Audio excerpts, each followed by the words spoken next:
Hello everyone, I am Tessellating Hexagons. I'm making hand gestures I don't even understand, but it looks like I know what I'm talking about. Anyway, today is the 13th day of VEDA, it's the 13th of April, it's the 13th time I've done an intro like this year, and that means it's a Monday. Well, that's not what makes it, but it's Monday because it's the 13th of April 2015, by our calendars. So that means that it's time for the next part of my Eurovision Top 40. Now, last week I went through my 40 up to 31, so this week I'll do my 30 up to 21, because 40 and it's over 4 weeks. You know how it works, you're clever people. But just to reiterate, in case you missed the first week for some reason, first of all, just at the start of this video and at the end, I have little things on the screen that can take you to last week's video, yesterday's video, tomorrow's video when that comes out, and next week's video when that comes out. So if you did miss the first episode, then I'm going to not play any of the music, the clips of the music. I'm just going to talk you through why each song is where it is on my list. So if you hear from music, then you're in the wrong place entirely. So, without any further ado, 30th on my list is Georgia.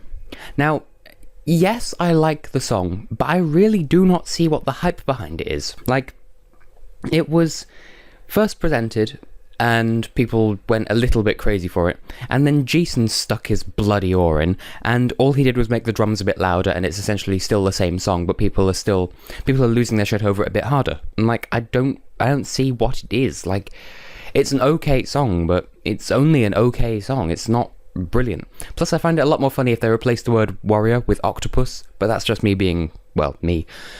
And I don't dislike the song by any means, I just don't understand where the hype is coming from. Also, what does oxymated mean? Maybe it's just her accent, but there are a lot of words in there that I don't understand, and I have qualifications in speaking English, so well, I don't know what's going on with that.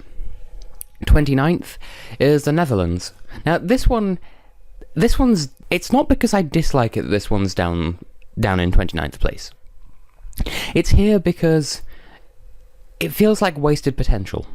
It's a pleasant song. It's a nice sort of radio to something you could listen to. But as a song, you sort of listen to it and I think, well, so what?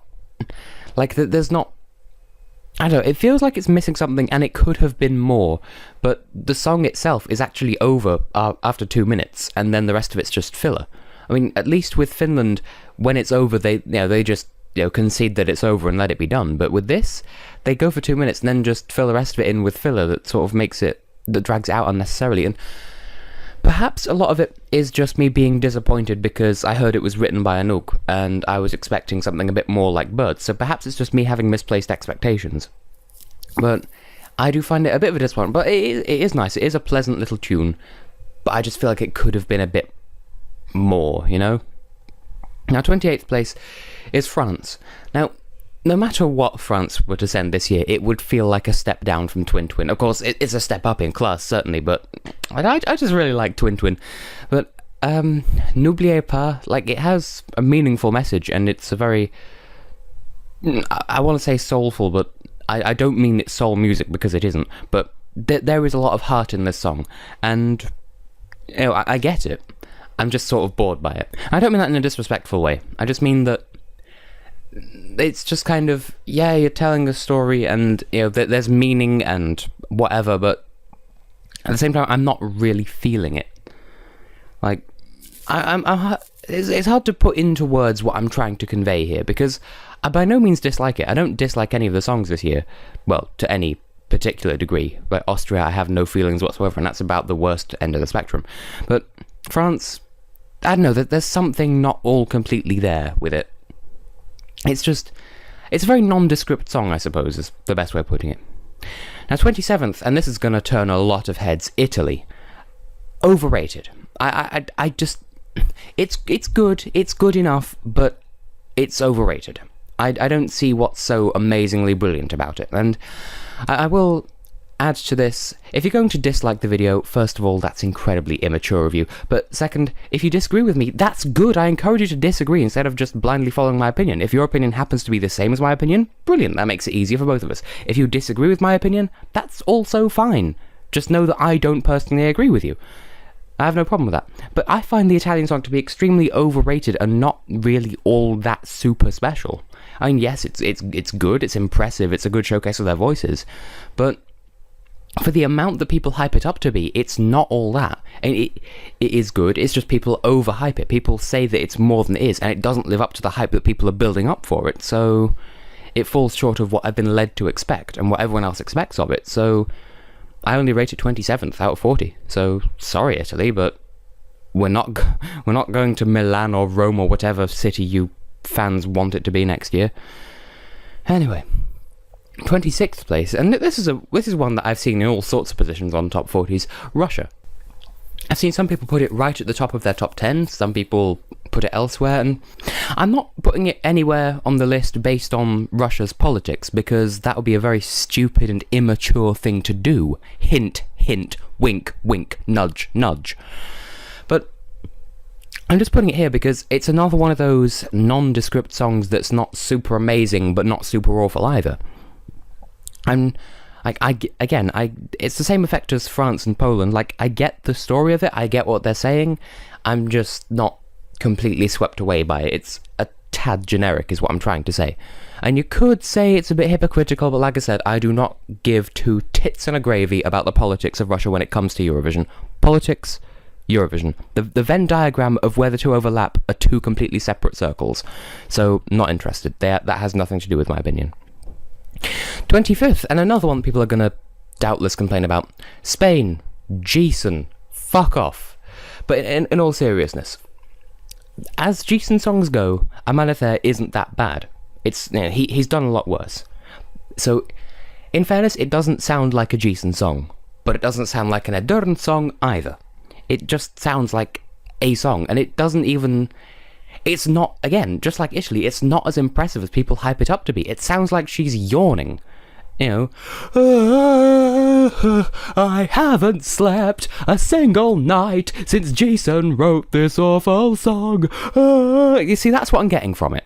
It's just, it builds up, and there's a build-up, and it doesn't build up to anything. It doesn't really go anywhere. It just, yes, it's an interesting listen, but both the fans and the song itself hype it up to be more than it is.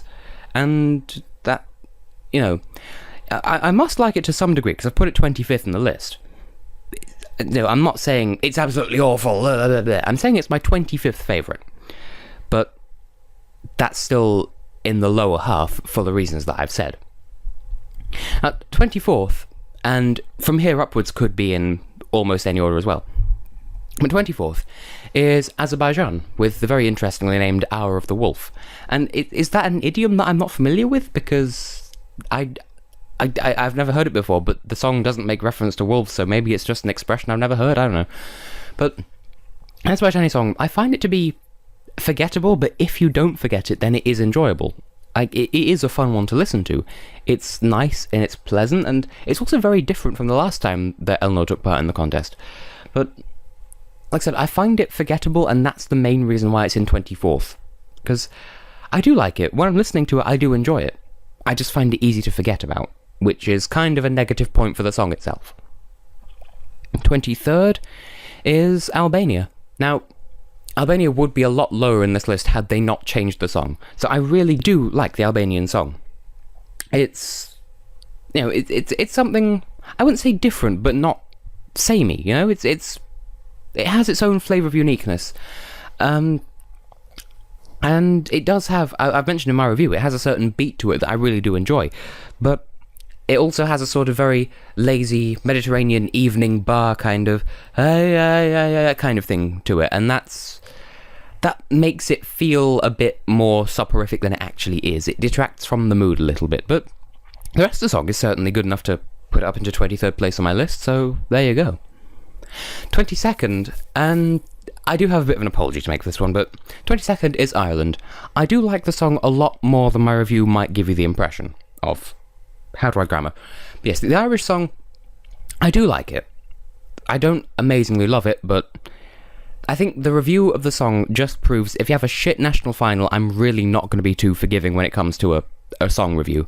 But the song itself, I do like it more than I thought I would, but it is pleasant, it's pretty, it's well written, but at the same time it has a bit of the Christopher Paolini effect, in that she's a young writer using all these big fancy words that in theory make her sound clever and brilliant, but in actuality just come across as pretentious because they don't really mean anything. Like, for instance, in the arms of the potion. Bitch, what? So, yeah. It's well written, but only to a point, but it's pleasant enough. And 21st is Iceland. And the song grew on me. Like, it's a tad bit forgettable, which is why it's only 21st, but I do like it. I did have it down as one of my 2 potential winners of the Icelandic national final when they first did the national final. The other one was Feathers by Sunday, but that didn't get a look in. But yeah, Unbroken, I do like the message of it, and it's a cleverly written bit of thing. Because, as I said in my review, you make it, like the story of the song, it sounds like she's singing about how she's been through all these hardships, but she hasn't been broken by it, hence she's unbroken. But no, in the story of the song, she's saying she has been broken, but is putting herself back together in such a way that makes her seem unbroken. She is unbreaking herself. And that's really clever. I don't think that's what she had intended, but that's what I'm reading into it, and that's really clever. So it's clever, but there are other songs that caught my attention more, which is why it's only 21st.